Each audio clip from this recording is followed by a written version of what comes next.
Omar è stato un amico e ha condotto le redazioni come fa un capofamiglia. E ha cercato di tirare fuori da ognuno di noi le proprie qualità, lo diceva tutti i giorni, tutti ne hanno e ognuno si deve impegnare proprio per dare il meglio di sé. Omar è un uomo intelligente, un uomo di una curiosità non comune, di una professionalità enorme, è un insegnamento. Mancherà a noi, mancherà prima di tutto alla sua famiglia, mancherà professionalmente e non solo come persona, manca a noi tutti.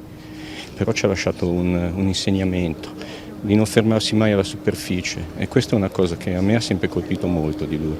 Era una persona straordinaria, un lavoratore stupendo, una persona seria, capace di dare tutto, sempre di rimettersi in discussione, sempre di accettare qualunque sfida e di condividerla con tutti. Un voto grande per tutti.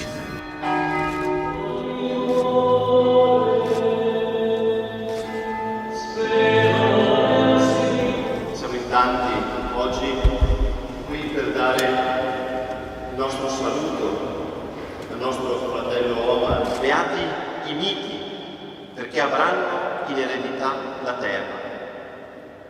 Come non pensare subito a questo direttore gentile, a questo intellettuale gentiluomo? Io sono stato il suo vice direttore al Tirreno di Livorno per un paio d'anni. Una persona speciale per me è complicato perché si integrano il lavoro e la vita, l'amicizia vera.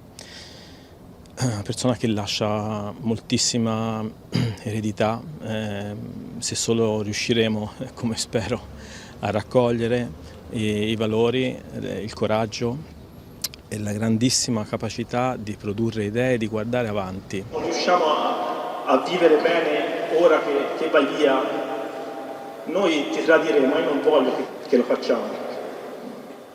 Oggi piangiamo, ma poi basta. Ciao amico mio.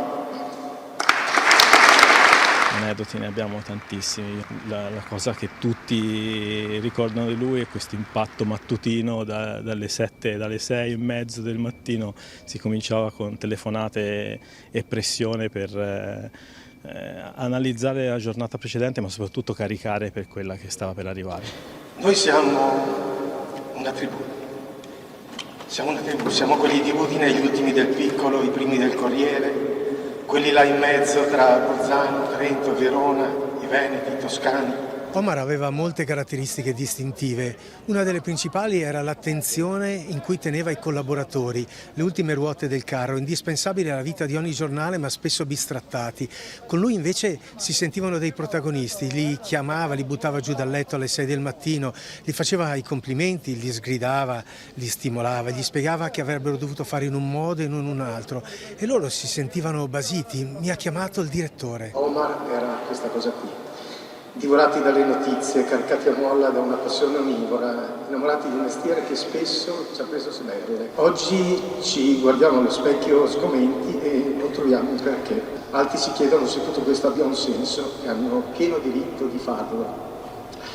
Noi credo possiamo solo dire a voi che vi vogliamo bene, come ne abbiamo voluto e sempre ne vorremo a Omar. E lui, che non era incline a smancerie ma aveva un gran cuore, chi gli è stato vicino lo sa, ora direbbe dai su Cagliano al lavoro che dobbiamo fare abbonati. Alleluia, alleluia. Papà era vita, papà era un profumo buono, un bacio al sapore di caffè la domenica mattina, un sorriso innamorato. Papà era disciplina, papà era musica. La musica gli piaceva tanto.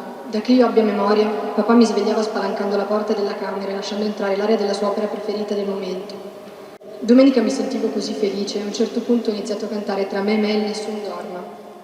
Ero di colpo emozionata al ricordo di averlo sentito dal vivo con papà e così gli ho scritto: papà, sto sentendo il Nessun dorma e ho i brividi, mi porti a vederlo di nuovo? E lui mi ha risposto subito: va bene, caro papà. Mi sono chiesta lungamente perché la mia storia d'amore con te sia finita sulle note del Nessun dorma. Non ho una risposta, non l'avrò mai, ma so con tutta me stessa che il tuo ricordo è e sarà sempre l'opera più bella della mia vita.